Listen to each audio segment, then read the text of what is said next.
Le bel esprit. Oh oui.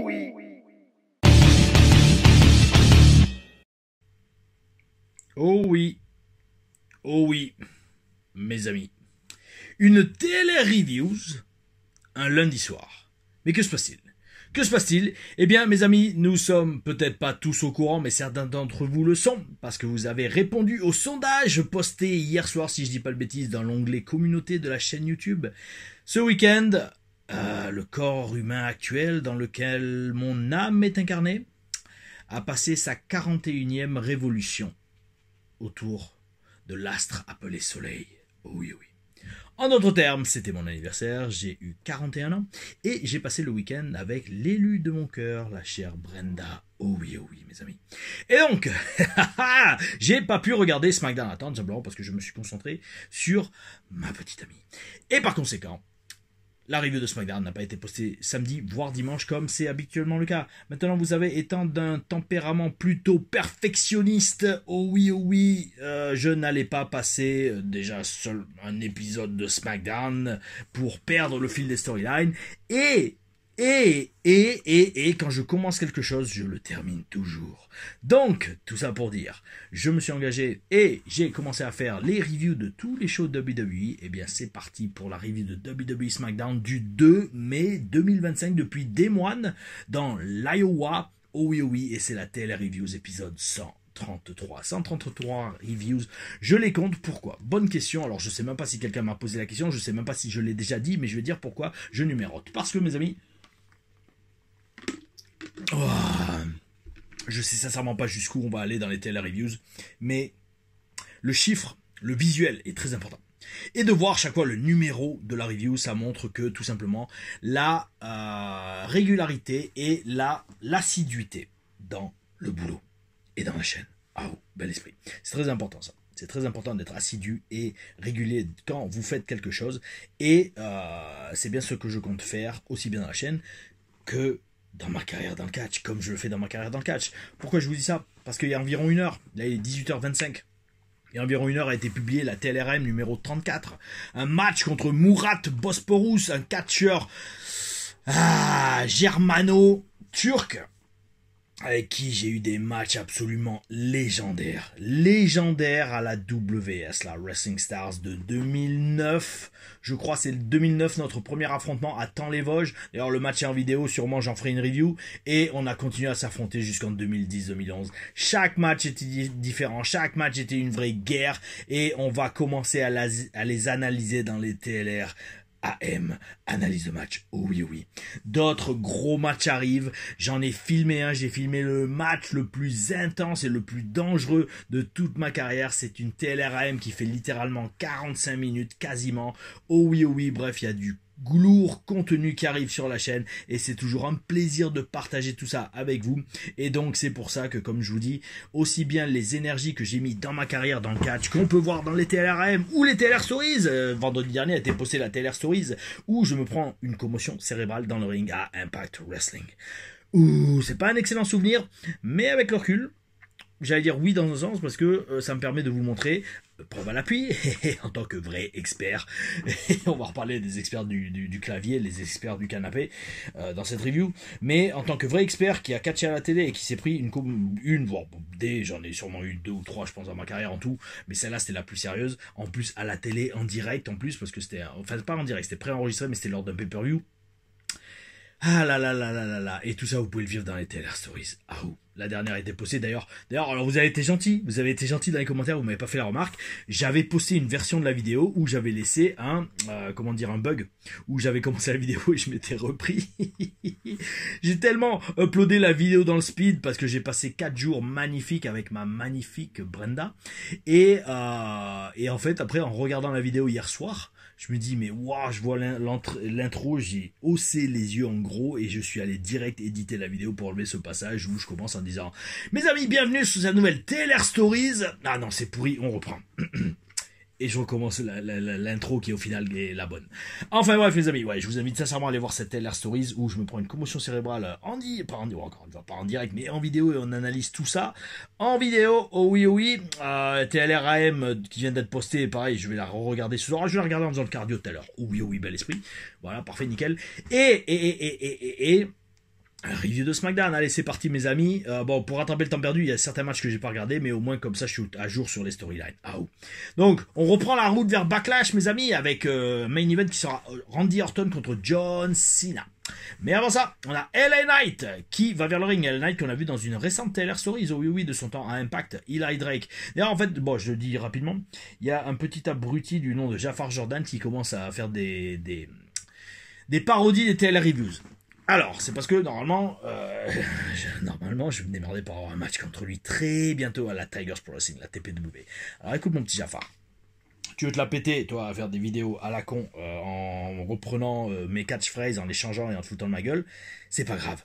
Tu sais quoi, on va régler nos problèmes d'homme à homme dans le ring, et si t'as des corones, tu acceptes.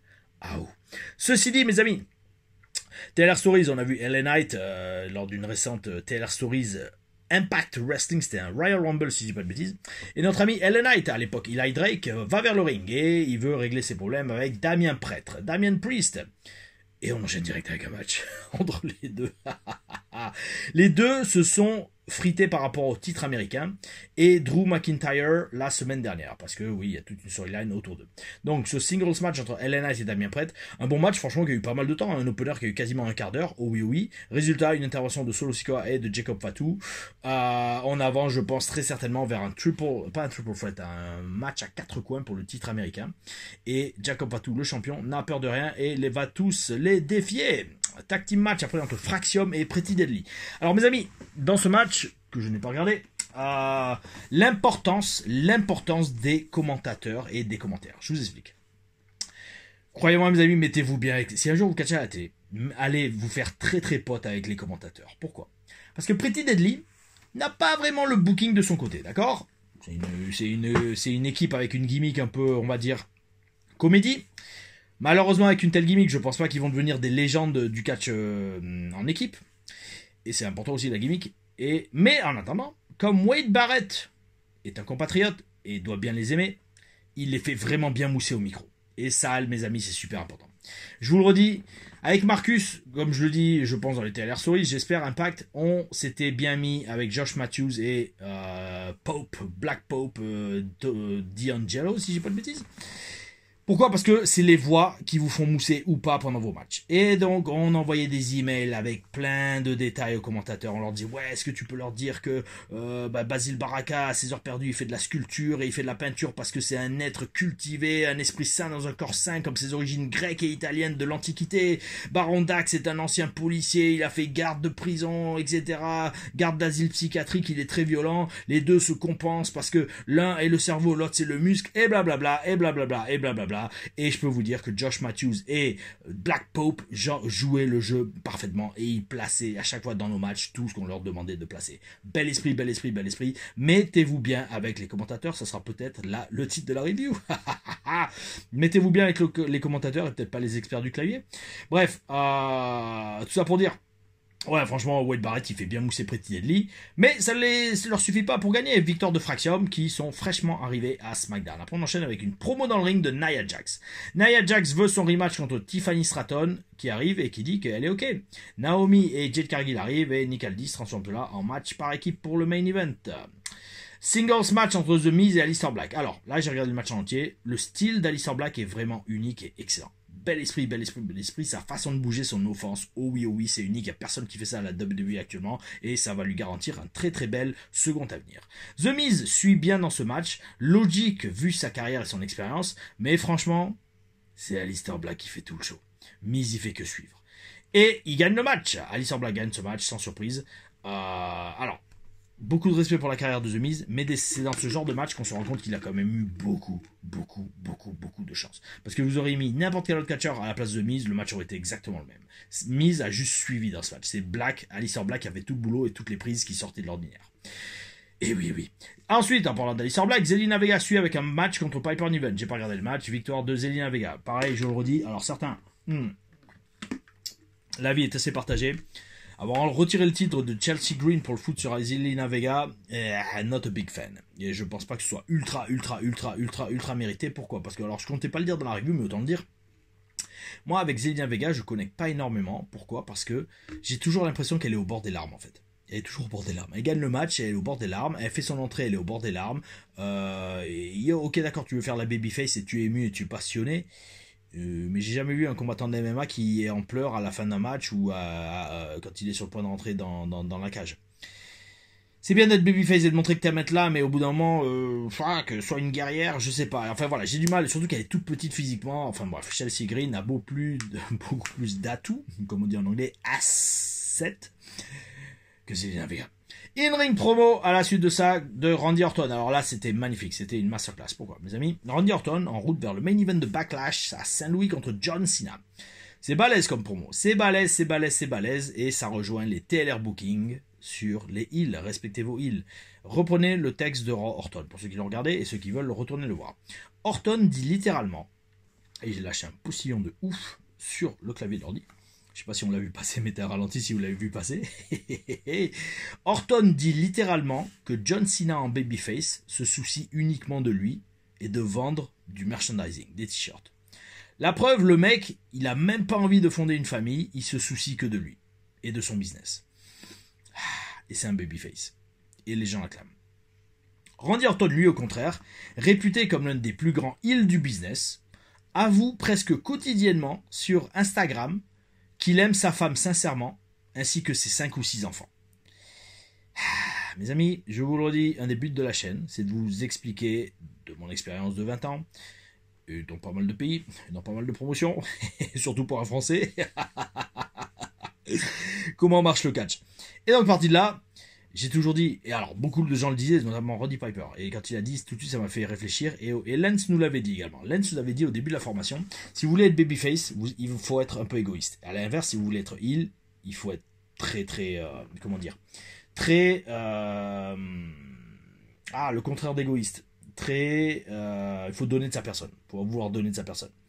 Et donc tout ça pour dire, c'est vrai qu'au final, Randy Orton dans la vie privée, ça doit être, alors maintenant qu'il a mûri un peu, ça doit être vraiment un bon père de famille et quelqu'un de très bien. Alors j'espère qu'il a jamais trompé sa femme, mais je pense pas de ce qu'il dit dans les interviews. En tout cas, une fois qu'il l'a rencontré. Cena, quelqu'un qui dit je veux pas faire d'enfant, vous savez, c'est comme un peu la phrase, je me méfie d'une personne qui n'aime pas les chiens, mais je fais confiance à mon chien quand il n'aime pas une personne, un truc comme ça. Un mec qui dit j'ai pas envie d'avoir d'enfant, alors qu'il a été marié plusieurs fois, frérot, c'est est-ce que t'as vraiment été déjà amoureux? Est-ce que t'as vraiment déjà été marié? Je sais pas, enfin bon, moi je peux vous dire, bon j'ai pas d'enfant, peut-être pour l'instant, mais j'ai des neveux, et c'est magnifique, Enfin bref, tout ça pour dire, ouais, cette promo elle est magistrale parce qu'en fait, Orton fait comprendre que les babyface, notamment John Cena, sont des trous-ducs dans la vraie vie. Et c'est souvent le cas. Moi, je vais vous dire, souvent quand je bosse avec des babyface, parce que dans ma carrière principalement, je suis heel.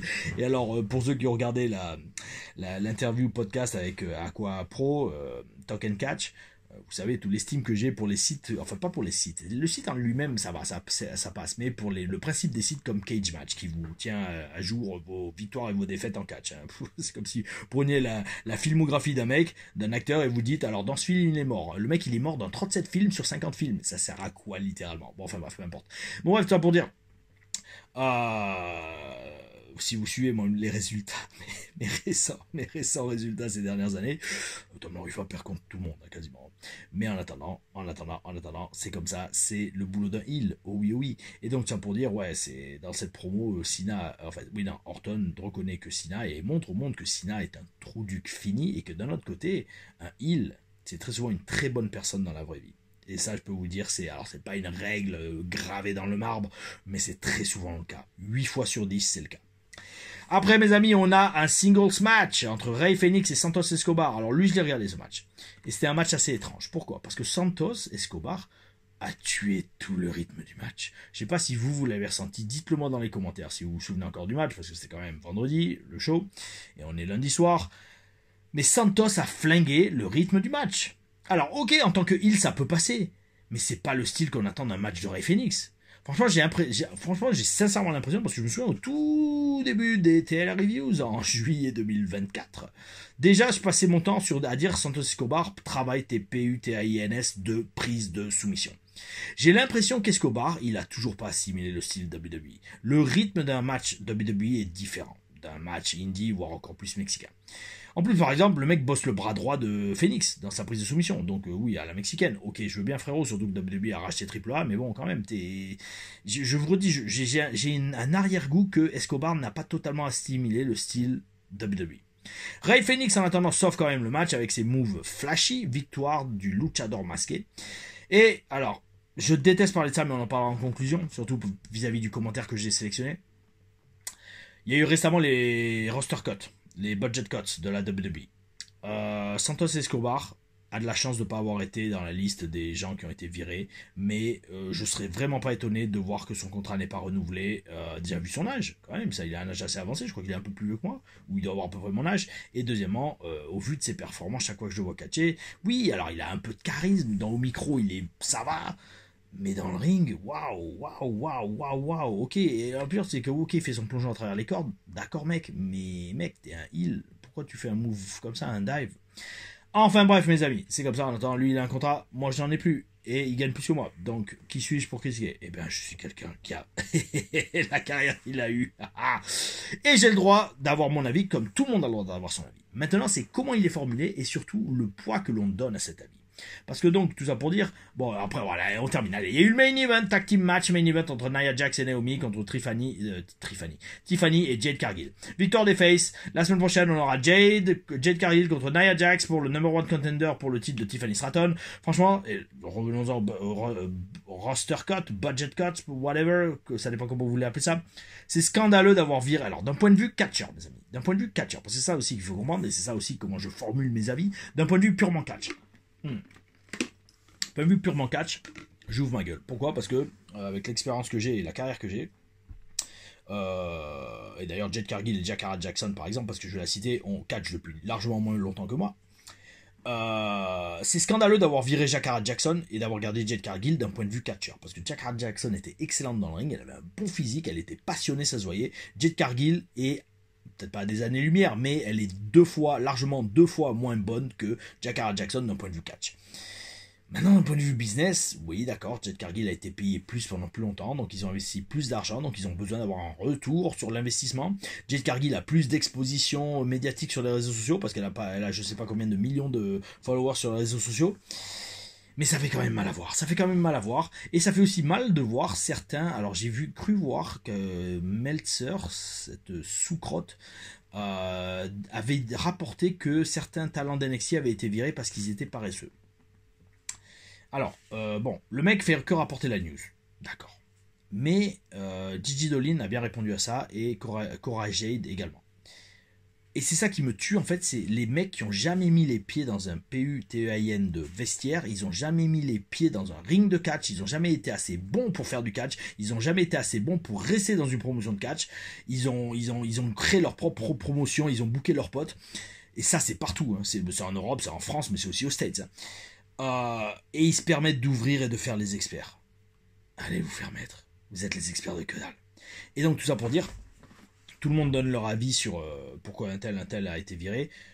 Il faut aussi garder en tête qu'on n'est pas dans les vestiaires. On ne sait pas comment c'est. Peut-être que les gens qui ont été virés avaient des problèmes d'attitude également. Peut-être qu'ils avaient fait des histoires ou des erreurs ou des fautes qui n'ont pas été déballées sur la place publique. Et donc, peut-être que leur renvoi de ce point de vue est justifié. On ne sait pas, on ne saura jamais. Mais bon, après, ça fait toujours du mal à voir. Surtout que, par exemple, notamment, et ça, voilà, c'est par rapport aux commentaires que j'ai sélectionnés pour cette vidéo, Braun Strowman a été viré parce que, soi-disant, il était payé trop cher. Mais bon, d'un autre côté, beaucoup de gens disent, ouais, mais attends, c'est pas lui qui décide combien il est payé. Et alors, en fait, j'ai vu passer ça. Alors, après, je lirai le commentaire, mais je dis ce que j'allais dire. Apparemment, il y a certains reports de Dirt Sheets qui disent oui, Braun Strowman a été viré parce que l'office de la WWE trouvait qu'il était payé trop pour les angles dans lesquels il était booké. Mais j'en reviens à moi à la Taylor Stories, mon dernier jour à la WWE, où je dis, j'explique comment j'ai été, entre guillemets, comment on m'a expliqué les raisons de mon renvoi. Braun Strowman n'est pas responsable de la façon dont il est booké. Le mec, il se pointe le jour des TVs, des enregistrements télé, et puis on lui dit ce que tu fais, et puis voilà, c'est pas lui qui écrit les storylines. Alors pourquoi c'est lui qui se fait virer? Parce que il n'est pas utilisé d'une façon qui justifie son salaire. On devrait pas virer le mec qui fait les scénarios?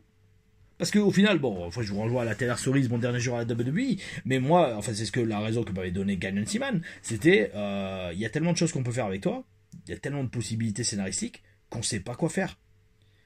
Et c'est moi qui me fais virer. Virer les scénaristes. Virer les scénaristes, ils sont incapables de trouver une storyline pour booker un Français avec du charisme et qui sait assez bien catcher. Ou alors, si vous voulez pas me voir catcher, comme c'est le cas de Dusty Rhodes, il voulait me voir en manager, ben trouvez-moi une storyline pour manager quelqu'un à NXT, je m'en fous, à ce niveau-là, je suis pas à la télé, donc mettez-moi avec n'importe qui, que ce soit, remettez-moi avec Marcus, mettez-moi avec Billy Kay, mettez-moi avec n'importe qui, mais non seulement je le managerai, je ferai mon taf, et je le ferai marcher mieux que 3/4 du roster que vous avez qui a aucune once de charisme en eux. Enfin bref, c'est quand même incroyable de voir des fois ce qu'on voit sur internet et de voir aussi ce qu'on voit venant de la part de l'office des plus grandes compagnies de la planète. Et donc en parlant de ça, mes amis, nous avons comme commentaire Amin A ou Aminea, je sais pas, 340. C'est la première fois que je vois ton pseudo, il me semble, et un de tes commentaires. Bon, après, au bout de 130 reviews, excusez-moi si j'ai des trous de mémoire. En tout cas, pour vos pseudos, pour les questions que vous me posez en fin de télé reviews. Alors, tu me dis, bonsoir Tom, est-ce qu'un heel qui se rend écœurant au point de dégoûter du produit, tu considères cela comme un catcheur qui fait bien son travail? Très très bonne question. Parce que perso, j'ai vraiment un problème avec Moxley dans le sens où il a une attitude, une gueule et une vraie intensité. Mais je trouve que c'est quelqu'un qui est très difficile à suivre dans les délires liés à son personnage, à tel point que lorsque je le vois, j'ai presque envie de zapper, et j'ai l'impression que c'est pareil pour beaucoup de personnes. J'avais ce même problème avec lui lors de son run de heel à la WWE fin 2018, début 2019. Alors, j'imagine mon cher Amine, désolé si c'est pas exactement ton prénom, c'est une excellente question. C'est une excellente question, et je te redis, je vais te répondre moi avec mon expérience personnelle et mon ressenti. Alors, bien évidemment, une personne qui te donne envie de changer de chaîne, elle fait pas son boulot, ou en tout cas, elle le fait mal, j'ai envie de dire. Compare toujours cela à un film. Les meilleurs heels te donnent pas envie d'arrêter de regarder le film, mais ils te donnent envie de les voir se faire défoncer. Point barre. En catch, c'est pareil. On a envie de voir le heel soit se faire défoncer, soit se faire fermer son clapet. Et voilà, en fait, j'allais dire, j'ai répondu à ta question. Donc, si Moxley te procure cette réaction, c'est peut-être, alors j'allais dire une question de goût, parce que le mec est toujours champion, et je pense qu'il est très grassement payé.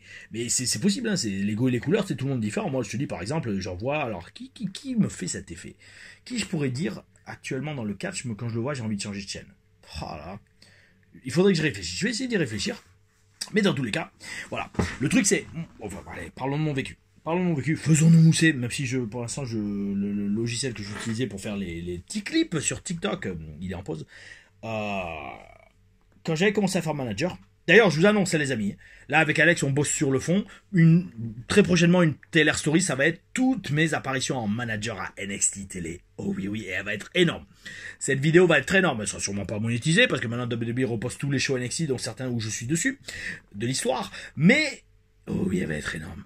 Et donc, quand j'ai commencé à faire manager à NXT, Norman Smiley, un jour, m'avait pris à part et il me dit, Frenchie, viens là. Continue à faire ce que tu fais en manager parce que tu le fais bien. La dernière fois, Triple H, donc c'était à Full Sail, aux enregistrements télé. Triple H me regardait faire mon entrée sans musique, juste avec le micro où je disais wow. C'est bon, Biron, laisse-moi faire, le pro va prendre le relais, une connerie comme ça, je sortais à chaque fois. Et après, je faisais ma présentation de Scott Dawson, Dax Harwood.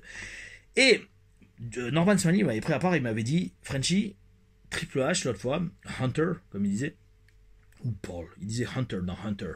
Il disait Hunter, il t'a regardé sortir, il t'a entendu te faire huer à Full Sail, et il a dit, littéralement, putain, ce gamin, il a besoin de rien faire et il se fait huer. Sous-entendu, il a même pas besoin de musique, il a même pas besoin de Titantron, il a même pas besoin de présentation. Dès que j'arrive, wow, la foule me huait à Full Sail. Et c'est pas bon la péter, c'est juste, alors j'allais dire, il y en a, ils ont ça, c'est le hit factor comme on dit. Et quand donc, et de toute façon on le voit à la Rix, hein, la Rix, ils me laissent même pas parler tellement ils sont nazes les Bretons. Et donc bref, tout ça pour dire, enfin le plus bug de la Rix, hein, tout simplement. Donc bref, tout ça pour dire, mes amis, le public toulonnais, ils en sont pas loin aussi. Hein. Tout ça pour dire, les gens, je voulais pas changer de chaîne, mais ils voulaient voir quelqu'un qui me fasse fermer ma bouche. Et c'est ça la différence, tu vois. Donc après, je pense pas vraiment que ce soit une question de travail. Franchement, alors, il faut aussi garder ça en tête, et c'est pour ça que j'ai pris aussi ton commentaire, Amine. Pourquoi? Parce que, enfin, Amine est à 340. Pourquoi? Parce qu'il y a eu les récentes budget cuts, où on blâme certains catcheurs pour avoir été paresseux. Ouais, non, mais attendez, c'est aussi peut-être la faute des scripteurs qui n'ont pas trouvé les bons scénarios. Si tu dis que Moxley, t'as du mal à le suivre par rapport à ses délires liés à son personnage. Ouais, mais attends, mais Moxley, il a pas carte blanche pour tout faire à l'écran. Enfin, je pense pas. Je sais pas, j'ai jamais bossé là-bas, pour l'instant. Mais, ouais, donc le mec, s'il fait des trucs que t'arrives pas à suivre, c'est parce que ça a été quand même avalisé par les scripteurs, j'imagine, et par le patron. Donc, est-ce que la faute est à Moxley ou au scénariste? Comprenez aussi comment le catch marche. Les catcheurs sont responsables de quasiment très peu de ce qu'ils font. Hein. Ils sont juste responsables de la qualité de leur jeu, de la qualité de leur talent au micro et de la qualité de leur match. Point barre. Et encore, des fois, la construction du match est imposée par le producteur également, hein, sachez-le. Donc au final, on blâme souvent les catcheurs en disant ouais, lui il est pourri, lui il est bidon ou quoi. Ouais, mais attendez, blâmez plutôt le mec qui écrit les scénarios. Vous voyez ce que je veux dire? Vous comprenez un peu, mes amis, comment marche le catch? Oh oui, eh bien c'est le but de la chaîne, mes amis. C'était la review de TLR. Oh là, le TLR. C'était la TLR Reviews de SmackDown du 2 mai 2025. Et demain, on enchaîne avec la review de Raw. Oh oui, allez, je vous souhaite une excellente soirée. Si vous n'avez pas eu la TLRM, allez la voir. Oh oui, j'espère que vous avez kiffé cette review. Si c'est le cas, abonnez-vous, likez, partagez, vous connaissez la chanson, vous savez que ça me gave de le dire. Mais en attendant, les chiffres continuent à augmenter. À 10 000 abonnés, je vous posterai une vidéo exclusive avec Becky Lynch qu'on avait tournée en 2013 ou 2014 à Orlando, en Floride. Avant qu'elle aille sur le main roster. Mes amis, gardez le bel esprit, c'était Tom la référence. On se voit demain pour la review de Raw, épisode 134. Bel esprit.